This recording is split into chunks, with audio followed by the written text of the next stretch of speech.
Hi, I'm Scott Humphrey, CEO of the World Floor Covering Association, and this is Leadership Live. Well, the crazy year just got crazier.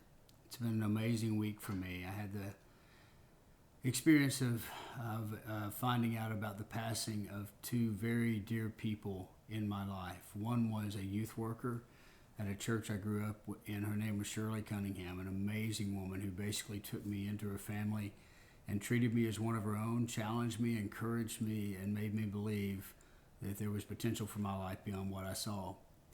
The other was Melinda Mosteller-Majors, a dear friend of mine from early on, best friend of my wife. She had battled cancer for years and gave cancer a fight it will never, ever forget. She was an amazing person whose smile lit up the room. Both of these ladies never knew that they were leaders. I would tell you that their unsuspected leadership is what I want to talk to you about today. They lived their life to have an impact, but never would have identified themselves as leaders, never referred to themselves in that way. They simply chose to invest in the lives of other people, and that's what leadership is really all about.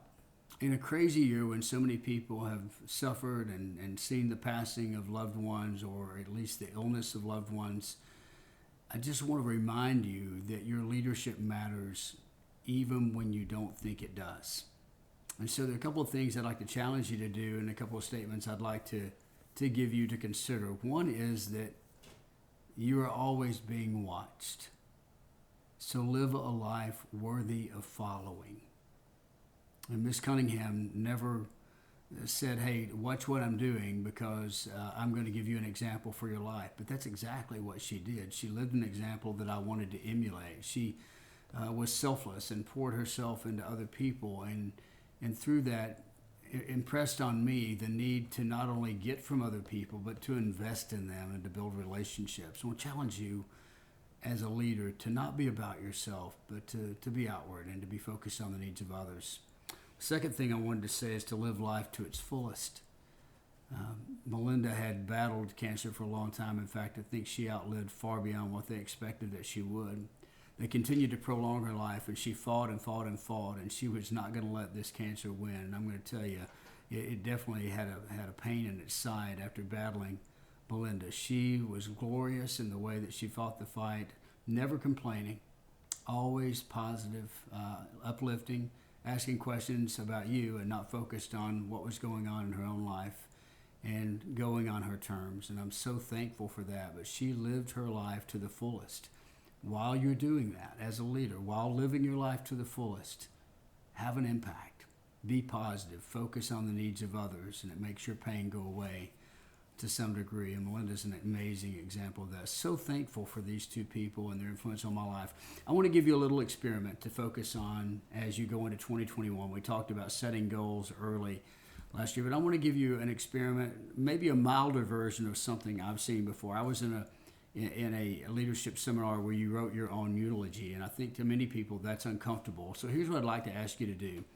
I'd like for you to write down, if you had the ability to tell people how to describe you, what would you want them to say?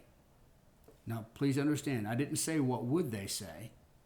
I said, what would you want them to say? How would you want people to describe you as a community leader, as a father, as a spouse? Think about those categories in your life and write down what you would want people to say when they're describing you. And then in 2021, seek to become that. That becomes the end in mind, as Stephen Covey would talk about, beginning with the end in mind. Create that end. Lay down those statements of how you want to be described, and then seek to become that type of person. So as I challenge you this week to remember that you're always being watched and to live a life worthy of being followed, to live your life to its fullest, and once again, to begin with the end in mind, an end that you create, the ideal you, how you would be described. When you've done that, you're one step closer to being able to go out there and lead.